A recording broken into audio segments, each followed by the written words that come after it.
Hello garden friends, and welcome back to the channel. As I said, spring is here, the summer season is kind of upon us, we're getting gardening, and I have something very exciting to share with you.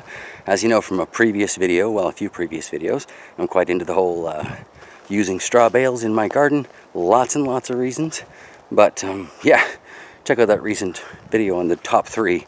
Anyway, I wanted to share with you well, a blessing, really.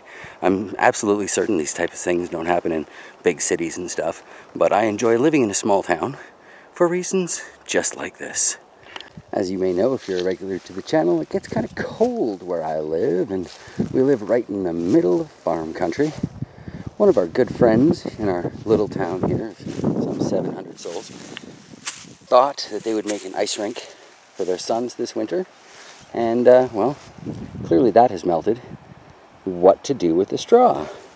When I told them I really would take as much of it as they could give me, I don't think they believed me.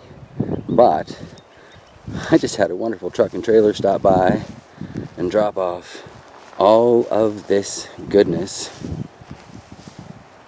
to be putting into the garden. So probably more than I need for my straw bale type experiments this year, but still a wonderful, very wonderful gift to receive, and I am very much looking forward to sinking carbon into our ground and yeah, making a few more raised bed straw bale gardens, because I guess I've got the straw.